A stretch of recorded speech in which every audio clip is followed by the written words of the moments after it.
So prior to today, I had planned out every video I was gonna film and edit up until I come back from vacation.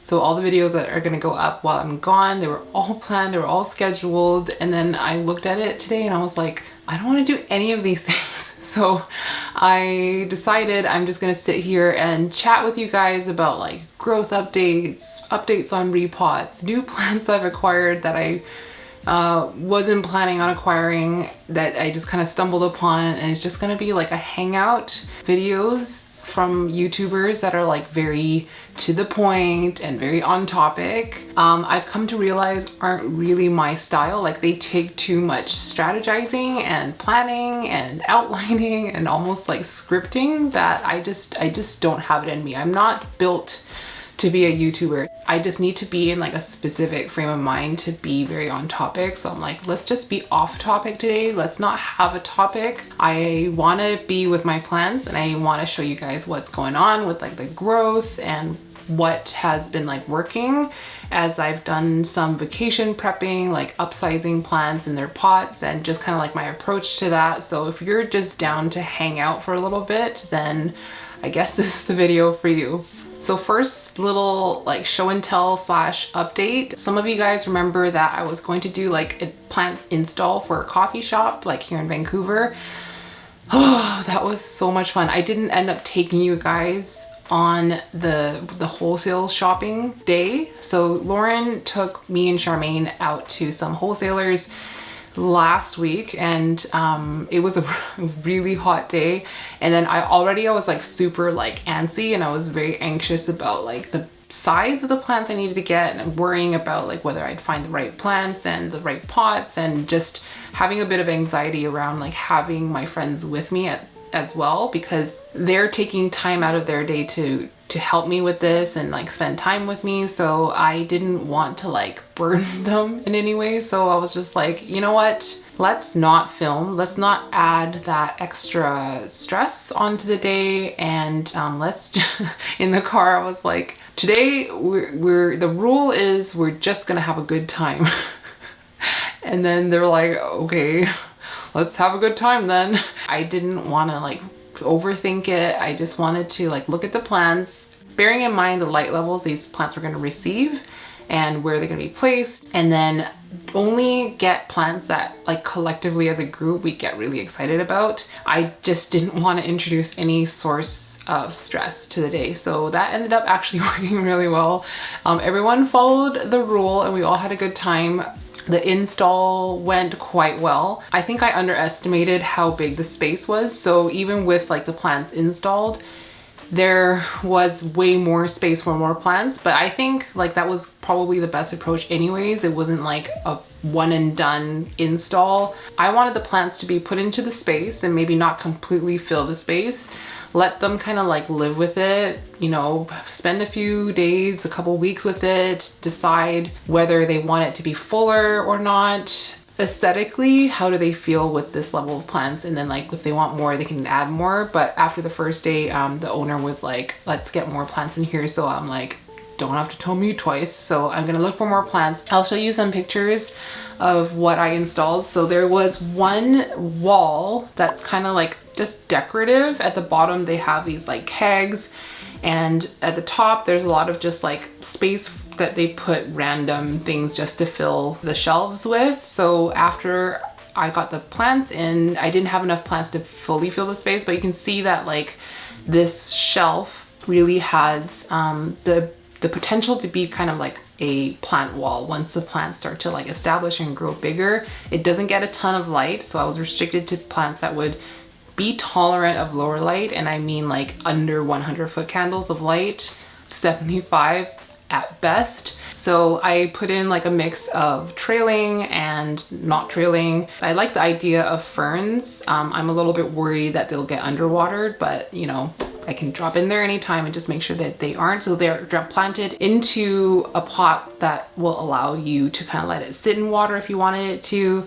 I did mican because they can grow surprisingly well in quite low light. The Brazil, I think, is not gonna grow such large leaves and such dense growth, but it will trail nicely and it'll look good. And I got it into this like really long elho pot that was just so perfect. There was like a humongous, like absolutely freaking massive pot at the nursery, and I just kind of like opened it up and just like unrolled it into like a straight linear line, and then just like plopped it in there, filled in the gaps, and it looked really great. That pot was like such a perfect pairing with like a big trailing philodendron. In general, I just find heteroraceum so much prettier trailing off a shelf because those leaves have a tendency just to face the light, which like epipremnum doesn't. I didn't get any pothos for the space, and the pothos that I have are just like leafless vines because they just don't really get watered. But yeah, that's progress that we made on the shelf. So more is gonna go in there, and we're gonna get rid of some of the decor on the shelf that's just kind of there to fill space. And then in the entryway, I needed to put plants that would be cold hardy. In the winter time, that's that separation. When people open the door, they come into this little vestibule and then they enter the cafe through another set of doors. So that plant needs to be able to like be blasted with winter cold. I was contemplating bird of paradise because I know some people can grow them like outdoors all year long and just kind of keep them out of the, like keep them under cover in the winter time so they don't get like snow directly on them. And I've seen plants overwinter just fine, but I personally don't have enough experience with bird of paradise to like spend all that money on a big plant and like have it only last until the winter time. So I went for a yucca. So this is a freaking massive yucca. I don't even know the variety. They call it a Joshua tree. I know that's not actually a true Joshua tree, but that's like what they're selling it as. It looks kind of small in this picture, but it's taller than I am. And then I bought a little smaller one to go at the base of it. And then looking at that space, I'm like, okay, we can actually get way more plants in here that are going to be tolerant to cold drafts, like big blasts of cold air in the winter time. So that's the next stage in the project, which is to fill out that space. I added a little, not little, it's like a medium variegated Schefflera near to the entry, so you kind of walk in and you kind of see it facing you, and it gets a good amount of light, not a ton. I would say around 100-foot candles, maybe like just over if it's quite a sunny day. But that area can use a lot more plants, so like a nice little cluster of plants that are kind of like maybe waist height, maybe a little bit taller. I also dotted some like plants on the counters where the service counter is. So I did like a Raven ZZ. Was that it? Oh yeah, that's it. Just a Raven ZZ, like a couple of pots of Raven ZZ. I don't think they're gonna get stolen. Like you have to be pretty brazen to steal something right off of a counter. So if you're gonna do that, you're gonna steal like pretty much anything. So the last thing that I got, which was the most exciting, I'm just head over heels in love with this plant. So this is a Dracina reflexa. I've been after this plant for so long. I've never ever seen it in a garden center, ever. I don't know if like this is common where you guys are, but it's like not very commonly found. I cannot believe that we just stumbled upon this because there was only one at the wholesaler, and it's got that lovely windy like Dr. Seussy Dracina growth that like Dracina marginata has, but it's so much leafier and the leaves are kind of like succulent, and it just looks so beautiful against the space because it's a really long counter that has like stool, like high bar stool seating, and when you look at it, it's just like a straight line and you can just kind of see across the whole cafe. So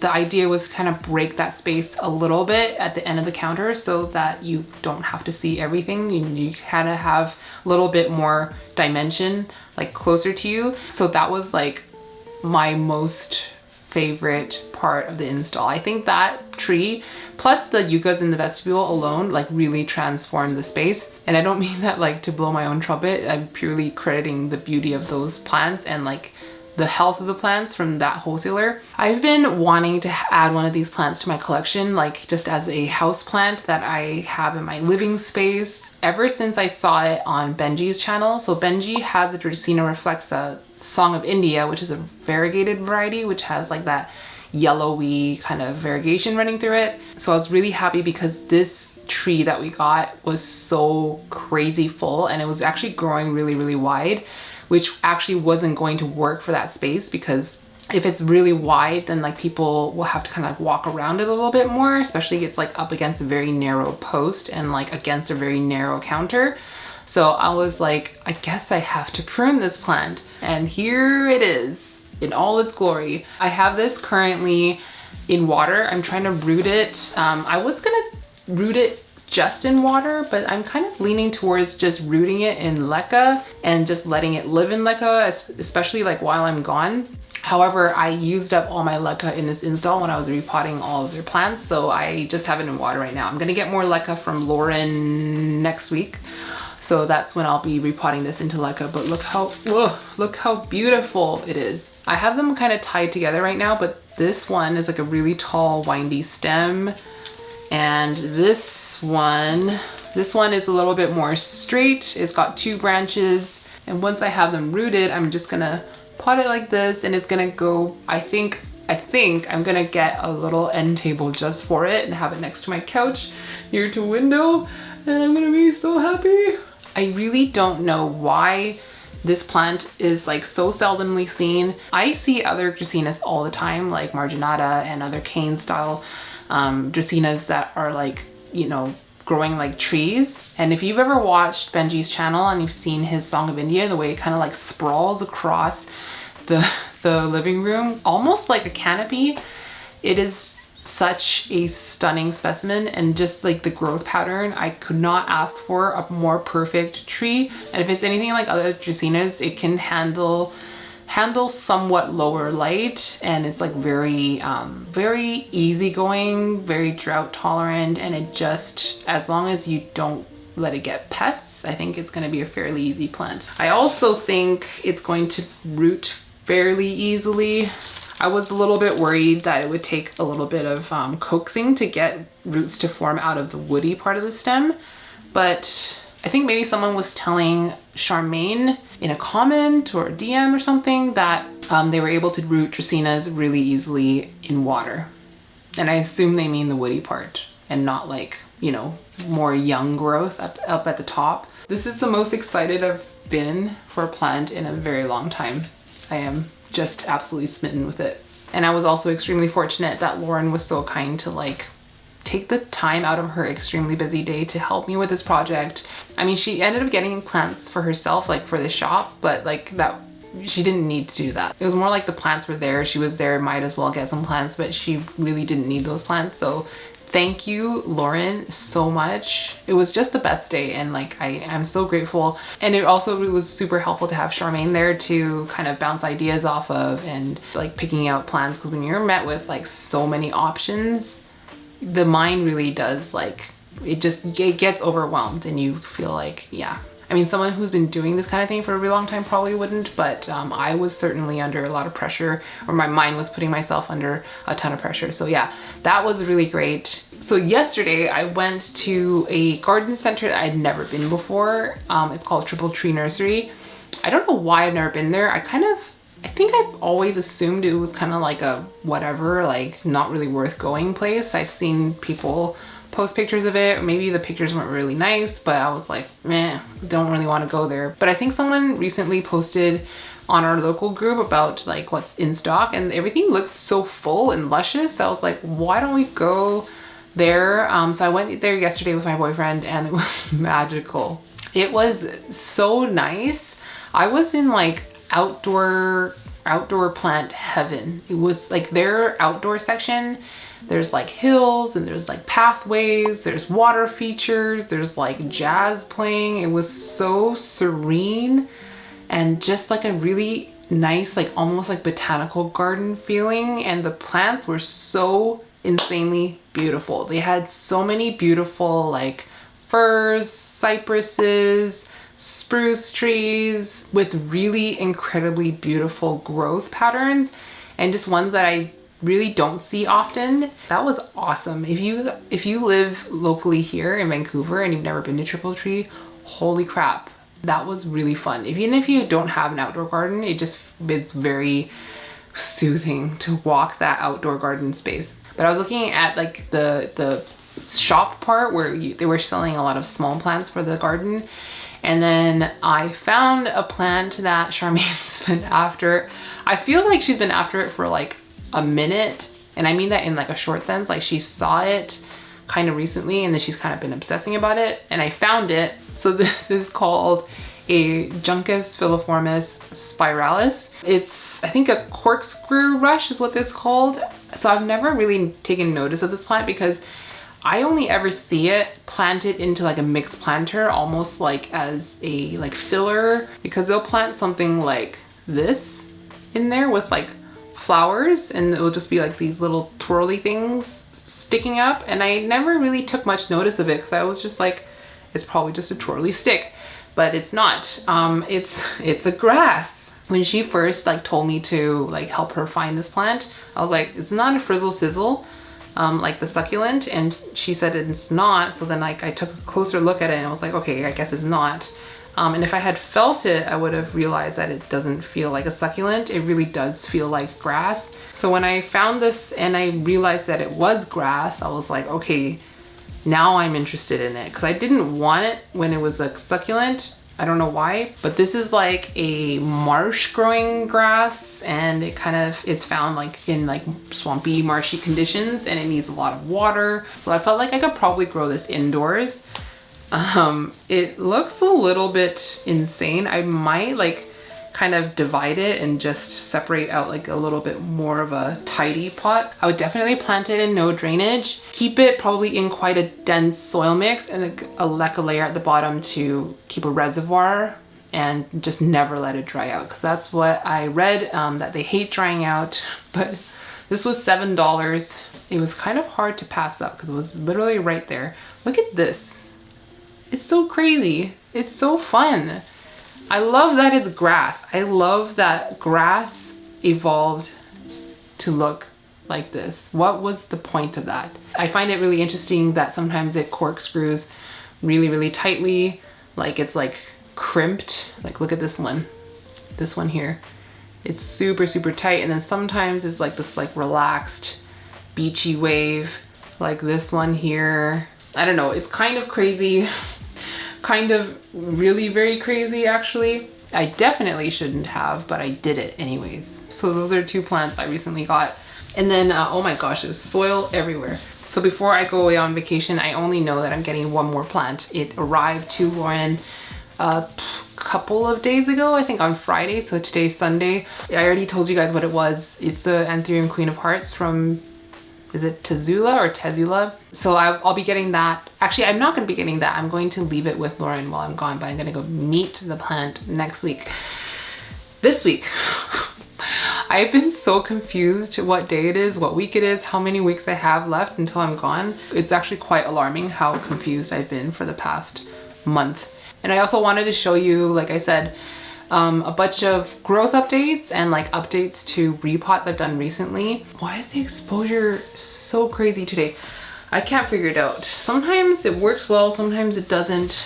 So the vast majority of these are anthuriums, because I've been making sure that I'm upsizing all the anthuriums for when I'm gone, because they're like the ones that I'm most concerned about dying. I could probably, you know, recover from the death of a lot of plants, but some of these anthuriums, like, I will not recover from. So I've repotted a few of them recently, and they've actually been rooting like insanely fast. So the first one is this Anthurium red crystallinum. I'm not saying the growth is pretty. It did grow really fast. So I potted this up, I think it was about 3 weeks ago. So I got my red crystal out of tree fern. It was in tree fern, but in like a no drainage pot. It was just tree fern. There was no like reservoir layer at the bottom. So I did the same thing, except with drainage. So I didn't put like any leca at the bottom. It was just like tree fern fiber with like perlite and pond mixed through. And it rooted quite well in that time. So this is like 3 weeks worth of root growth. It hasn't come out the bottom yet, but it immediately put out a new leaf. And I was like so excited. And then it like bruised itself right here. Do you see there's like damaged leaf tissue? It almost looks like, yeah, it looks like a bruise. So it completely like scrumpled up this side of the leaf and it's just like, yeah, it looks like a crumpled up piece of paper, but it is bigger. It is sizing up. Like, this is the leaf before it, and this is still somewhat floppy. I was talking to Amanda about this problem and why it looked like this, because I had posted this on my Instagram, and she says that it probably nicked itself coming out. And I feel like that's probably what happened. Not that it grew into something, but it probably hit itself on here when it was emerging. And it's already kind of like prone to having like wonky ripped growth anyways. Like she says this is like her finicky red crystal. So I personally didn't see that happen. Like, I didn't come into the tent and see it like smushed up against something. I think it probably happened when I wasn't there. You know, I always talk about like how anthuriums do that dance of leaf as it comes out. So it kind of like does this like bobbing like side to side, kind of like a metronome. I feel like maybe it's possible that this one was kind of like, you know, going a little bit crazy. It's a shame. It's a shame, but at least she's growing and at least she's rooting. I'm very concerned about this dying. I really don't want this plant to die. I love it a lot. So I actually found that this like square dollar store vessel has been perfect as a little kind of reservoir for these square orchid pots. I actually want to get more of these because this setup with like drainage and sitting in like sitting in water has been really good for my anthuriums. Just for insurance purposes and for like for safety, I would probably prefer to have a leca layer at the bottom, but I forgot to do it in that video, so I didn't do it. So the next one, you would have seen it in, was it? No, last week's video. Last week's video was Charmaine, the Who Grows It Better. So this is my red crystal port hybrid in a very similar setup. So, I mean, the same potting medium of tree fern and like perlite pond, but I just didn't have another one of those like square things, so I kept it in like a deep saucer, and it put out this leaf since that repot, and it's just put out this leaf. Will it focus? There we go. I'm hoping this ends up bigger than this one. I'm hoping also it like ends up a bit darker and prettier. But in that time, in 3 weeks, this is 3 weeks worth of root growth. It's done a lot. It's like, it's going a little bit crazy, which is not the intention. My intention was to set it up so that it's not root bound by the time I go up. At this rate, it's gonna be like close to needing a repot by the time I go, which is not the best. That's just the way it is. I'm also doing some spider mite checks. Tonight, I'm not gonna film this part, but tonight I am going to spray down my tent with Captain Jack's after the lights go off, because I'm not dealing with that burn again. And then I'm going to, for the next watering, water everything with Asmax. This is not a repot, it's just a growth update. This is my Anthurium Ace of Spades, which does need a repot badly. I'm actually gonna do this off camera after I stop filming, but the new leaf is looking great. I've been putting it off because of this new leaf, but I feel like I'd rather sacrifice a little bit of size on this new leaf and get it established in a pot and make sure that it's okay, rather than wait till the very last second to repot it and not have the time to make sure that the roots look good and it like took to the repot well. I feel like once I get it into a bigger pot, it's going to be sizing up a little bit better. What I'm gonna do with this one is pretty much exactly what it's in right now, like a bigger square orchid pot with a cup to put it in. So one thing I've been doing is like trying to save as much like deli containers that I can. If it's like a deli cup, like a takeout container that's like round and plastic and clear, those are like gold to me right now. If you ever get these with your food, like hold on to them. They're really super useful. Another recent repot, this is maybe 3 weeks in. This is my Anthurium Green Form Ace of Spades. So it went from moss in like a coffee cup to pon in a bigger deli cup, and it is doing well in the pon. It's rooting a lot. I'm very happy that it decided that it loves pon. It also started to push a leaf. I don't know if you're gonna be able to see it It's pushing a leaf now and it's on Catafill growth. You can see like it's not coming out of the sheath of the newest leaf, which would have been this one. So it's got its own little Catafill here. So it's starting to mature, which is exciting. Someone recently asked me if there are any anthuriums that I found that don't do well in pond, or have they always like kind of liked pond. And I really thought about it, and I kind of looked through my collection, like kind of did a quick scan, and whether any of these plants did not do well in pond. And I actually found that they did better in another substrate, and I can safely say that I don't think there's ever been an anthurium that I potted in pond that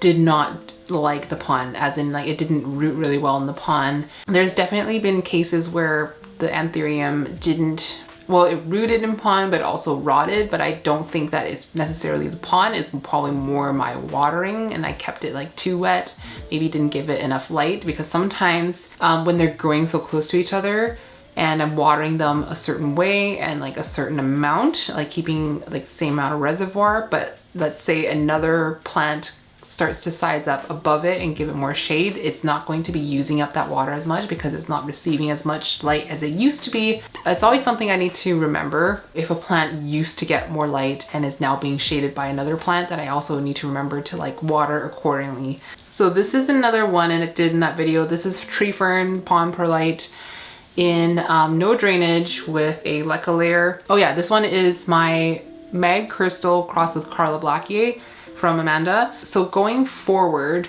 when I pot in tree fern and no drainage, I'm going to always try to remember to do a leca layer, because this has actually been working way better than tree fern all the way to the bottom. It's definitely doable, the tree fern and nothing else. You just have to be a little bit more careful with the watering and not over watering. This leca layer is just a little bit insurance. So this is definitely on the wetter side. You can see that there's like a reservoir here, and the tree fern is looking pretty wet.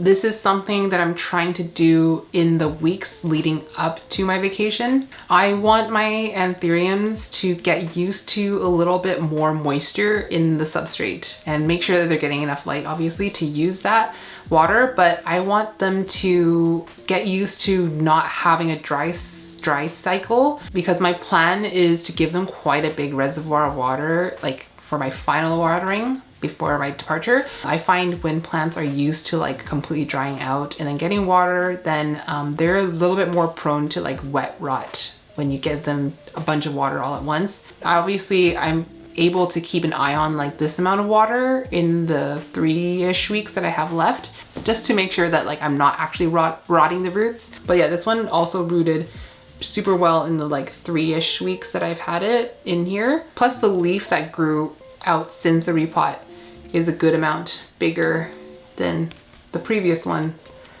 Okay, so this one's a pretty exciting one. This one is my RA5 Swamp Buddy cross from Amanda. This one I went from, was it, I think it was pond? No, I had it in like a very pond heavy tree fern mix in no drainage, and I moved it into like straight pond in drainage holes, and it's sitting in water. So you can see that it's sitting in quite a bit of water, and it's rooting really well. And for some reason it decided it wanted to put out 2 leaves at once. So this came out first right after a repot. This is still hardening off. It's not quite hardened off yet. It's not really big, but it formed really well. And then while this was like quite small, it put out this leaf, and I think this one is gonna be bigger. It hasn't even fully flattened out yet, and it's quite big already. Like it's almost the same size as some previous leaf. I don't know what got into it and why it's decided to grow 2 at a time, but I'm not complaining. This leaf is so red and so narrow, and the lobes are so tall. So I don't think this plant rooted quite as much as some of the other ones, but it is like rooting quite happily in here. Like, yeah. The only trouble is that obviously we have like escaped roots, but just not gonna think about it too much. This plant, I repotted this off camera. So this was done maybe not even 2 weeks ago. This is my Carla Blackier Black Velvet Eastern Panama cross, aka Carla Bvep from Juan and Grant, but I got the plant from Amanda. Look how much it's rooted. All these fuzzy new roots in like about just under 2 weeks, I think. This was in tree fern, no drainage. So I just moved it from, it was in one of those like little rounded yogurt cups I like to use. And I moved it into like one of these square pots and then plopped one of these into it. And it doesn't have a leca layer at the bottom. I was really saving my leca for that cafe install, but it really likes this, and I'm excited to see if it will size up the next leaf. And I am also excited to see if it will be a little bit darker, because I've been kind of shifting this plant around the tent just to see like if I can manipulate it to be a little bit darker, because the last 2 leaves are quite green. Like, you know, this was, I think, the first leaf that grew my care, or maybe it was like the newest leaf when I first got it. It was like a lot blacker. And since then, like the lighting conditions I've been giving it has been manipulating it to be a little bit greener, which I'm a little bit sad about. I really want it to be like that black, like bevep color. So I've been experimenting with like giving it shaded conditions. I've recently brought it into more light to see what would happen. So I'm keeping it in higher light, not highlight, but like higher light. And it has started to push this leaf since the repot. So I should have enough time before I go to kind of observe how dark it ends up being. Yeah, so that one also doing really well. This is not a recent repot, but I wanted to show you this new leaf. This is my Magnificum Cunilans hybrid from Amanda. I've been really bad about drying this one out. So it's had like some crisping edges. This is purely from like being too dry. This one was really cute and then it dried out, so it got some crispy edges. But this new leaf, it's so round and it's so stinking precious. It has like, if you can see, there's like red on the margin and there's like red in the veins. It's got this like just adorable little round puffy heart shape. I'm very excited to see how this one turns out to be, because I'll see if I can find Amanda's mother plant, and I'll just pop the photo here. How stinking precious is that? This one's planted no drainage tree fern with perlite and pond mixed in. And I actually think that I have it maybe a little too wet right now, but I'm looking at the roots. Yeah, it looks a little wet, but the roots look okay. So I'm gonna just, you know, let it do its thing. Okay, another repot I did off camera. Yes, off camera, probably like 2 weeks ago. This is my Anthurium Carib Queen. Again, it's from Amanda. This is Dracina crossed with rugulosum, the newest leaf. I am so in love with this leaf. With every leaf, it's getting a little bit more velvety, a little bit less smooth. So when you look at a plant, I feel like the visual kind of gives you a bit of bias to how it must feel like. I really didn't know that this is kind of a bias that's happening in my mind until last year we filmed a collab, like me and Charmaine,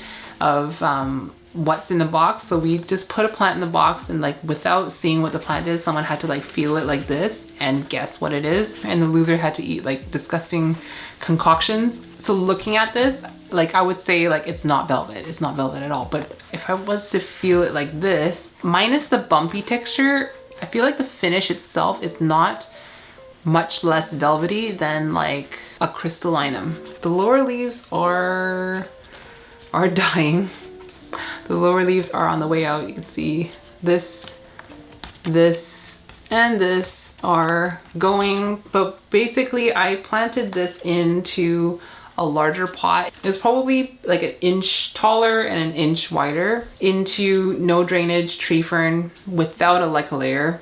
A little bit risky, but I did it. This was basically the biggest no drainage pot I could give it that I had. I didn't have anything bigger, so this is the best I could give it. It had tons of roots. You can see it was like very rooty plant, but it is acclimating to this pot really well. I guess acclimating is maybe like a too strong of a word because it's the same substrate, same kind of setup, but it's doing well and it's now pushing a leaf, and you can see it's in Catafill stage now. And in case you don't know what I mean when I say Catafill stage, so a juvenile plant, a new leaf would be pushing out of the petiole of this leaf, but now it's got its own sheath, meaning that this, do you see this little like protrusion coming out of the petiole? That means that that can be a flower. So long story short, when an aroid produces catapills, that means it's like, it has the potential to be flowering size. So that's very, very interesting.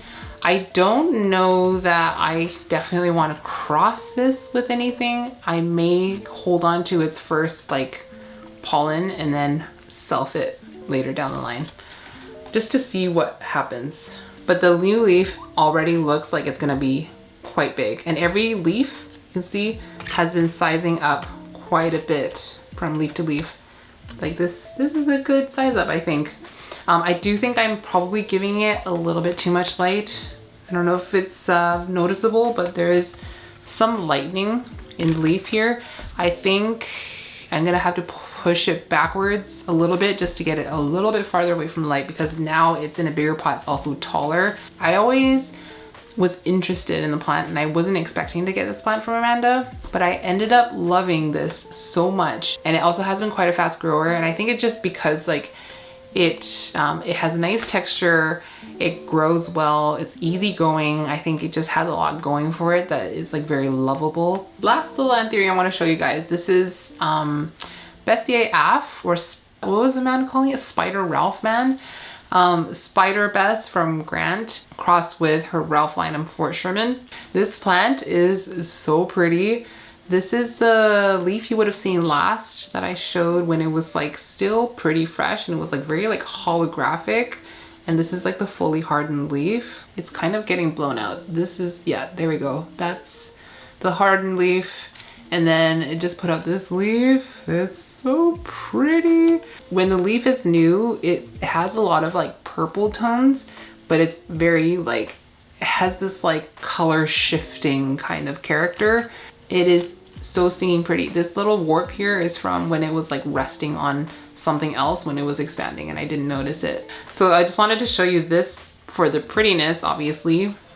Because it's like so dark, and this is not under low light either, so this is like exhibiting really nice color in like a good amount of light. But I wanted to show this too because of the dangers of using tree fern in no drainage without a leca layer. So I think I just put a little too much water in this. I don't know if you're gonna be able to like get a sense of how wet the substrate is, but because it has nowhere else to go and no like leca to sit in, it's very like muddy down here.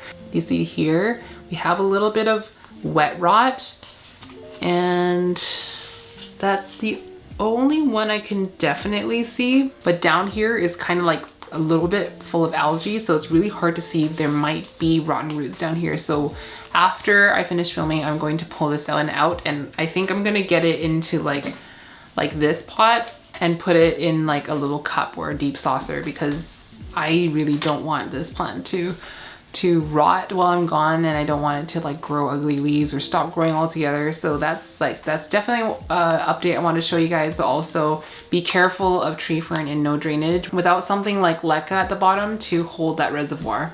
I just want to give you guys an update on the last 2 imports that I've done. So this was probably a month, maybe just a bit over a month ago. I imported from, well, I picked up plants from the Tropicals pop-up at Nursery Tropicals. So I was trying something a little different this time. I didn't put a lot of thought into it. It was probably born out of laziness more than anything. But I acclimated these plants out here. No bin, no additional humidity. I had them in water for like, it was supposed to be a couple days, but it ended up being a week. And then I potted it into pond, no drainage. So this is the, what do they call it? Crystallinum Silver Special. So it's a very, very silvery crystallinum, which I fell in love with at first sight, and I potted it in one of these deli cups with pond. So being out in regular room conditions, plants will not root as fast, which is okay if it didn't crash and burn, and it didn't, but it did root in those conditions. So there's like a really big juicy one here. There's a juicy one coming, I think, from like back here, and it's coming out here. And I have like a bit of secondary root growth. So this is actually like quite dry now. I need to get it watered, but it is working on a leaf right now. The leaf is just emerging. So my expectations for that new leaf is that it's going to not be a big size up, if at all. And I also think that at the edges of the leaf, it's going to have little tears. Like, it's not that the leaf like broke itself coming out, it's just as it's expanding, there's going to be like, it's almost like stretch marks where the leaf can't expand as much because there's not as much humidity as it's used to. So I'll show you on another leaf of the next plant, but that's what I'm expecting from this plant. And if it doesn't do that, then that's just a testament to like how resilient this plant is and how quick it is to acclimate to lower humidity. But that's my expectation. But this one did just fine, acclimating in room conditions. That's not something I would definitely recommend for new imports. It's just, for some reason, I felt like it would be fine. And so far it's fine. The other one that I imported was a Nigrolaminum GG, aka SP Napo, and it has the really wide sinus. This is a lower leaf. So the funny thing, it's not really funny. The newest leaf, the biggest leaf on this plant, died. It just yellowed off and fell off. And I don't really know why. I don't know why it sacrificed the newest leaf, but it did. It was my least favorite leaf, so I'm okay with it. But it did root. So there's a root coming out here. There's another root coming in here. Another one here. And it's pushing this leaf currently. The sinus, weirdly, is not that wide. A little bit upsetting. And so this is what I'm talking about. When the leaf comes out in low humidity and it's not used to low humidity, it will kind of tear itself. It's like up here and here a little bit. Can you see that? I expect that like the next leaf or the leaf after that will be acclimated to lower humidity, but I wasn't really super concerned about the roots on this plant because my previous GG I acclimated in pond as well, exactly like this, actually in a coffee cup, no drainage pond, and it rooted really well. I wasn't concerned about that part. I was more concerned about whether it would keep up this like flat sinus thing, and it kind of didn't. I just find it really strange that it would do this, you know, for like 3 leaves in a row and like not do it again for the newest leaf. So I'll just keep an eye on this for the next leaf, but this leaf is kind of a write-off anyways because it's so munched up and it's like the first leaf after import. But I did want to talk about it today because I've never really imported, well, I mean, I have, but I haven't acclimated imports in room conditions in quite a long time, in a few years. Okay, last one. This was a repot I did, when was this? Let me double check, 1 second. It feels like I did so many repot videos in a row that I'm kind of, it's blur. I think I repotted this 2 months ago. So this is my Ficus shiveriana. I got it from the garden center and I kept it in like its nursery pot for so long and just like putting off repotting it. So finally I got it into no drainage, and it has a leca layer at the bottom. It's in soil, like my aeroid mix. And I specifically wanted to do no drainage for this plant because it is so freaking thirsty. And I actually feel like it should have been in a bigger pot than it actually is. So it's possible that I get it into a bigger pot before I go so I can actually keep more water in there while I'm gone, because guarantee you, if like this gets missed while I'm gone, it's dead. It needs water like every 5 days. I don't know where this water is going because those roots are so dinky and so tiny, and the plant is not very big and it's not growing that fast either, but I just wanted to show you because it's actually growing. There's a few of you who seem a little bit emotionally invested in the well-being of this plant, so this is for you. So it's actually growing way better now in no drainage and in like slightly higher light, I guess. It was definitely getting light before when it was still in that nursery pot and nursery soil, but now you can see the newest leaf is finally sizing up from the other ones because it was putting out these like very, very teeny tiny leaves, and then suddenly this leaf, I think it's close to done, is still a little bit soft, so maybe it will still expand a little bit, but it's also popped a new leaf, so it's kind of like steadily growing now. Not that I want it to grow fast and get really big, because I don't want to grow this not under grow lights because I don't think it's gonna go so well. I have very few sunny spots in this home and they're kind of already taken and spoken for. So I kind of would prefer to keep it this size, but you know, when it's like this size, I feel like it's like the maximum it can be before it has to move out of its current spot. But I actually am quite happy that that no drainage thing like works really well, and I feel like that's probably going to be somewhat of a go-to potting situation for ficus, for me in the future at least, because I find them really difficult to keep on top of the watering. I have another Ficus teneki, I have a little fiddle leaf like bambino, and I find it a little bit difficult to keep on top of the watering for those. But I'm also super happy that the variegation is keeping up on this plant. I really actually love this kind of leaf where it's like super speckly but pink, but there's like a lot of white in between. This is the kind of leaf that really made me fall in love with this plant in the first place. But yeah, this is the last plant I wanted to show you guys, and just in time because my stomach's starting to rumble. Almost right on cue. Anyways, thank you guys for hanging out with me for this very pointless growth updates video. So after today, I still have 4 more videos to film and edit in just under 3 weeks. So I feel like I can do it. I won't be able to do like super long repot or like long weekend long vlogs, week-long vlogs until I get back. I'm just kind of getting my head down, going full throttle until I leave, and so I can enjoy my holiday guilt-free. But thank you guys for watching this, even though it's a shorter video, and I know you guys like the long ones. I hope you enjoyed it anyhow. If you did, please remember to give it a like. I love you, and I will see you in the next one. Mwah.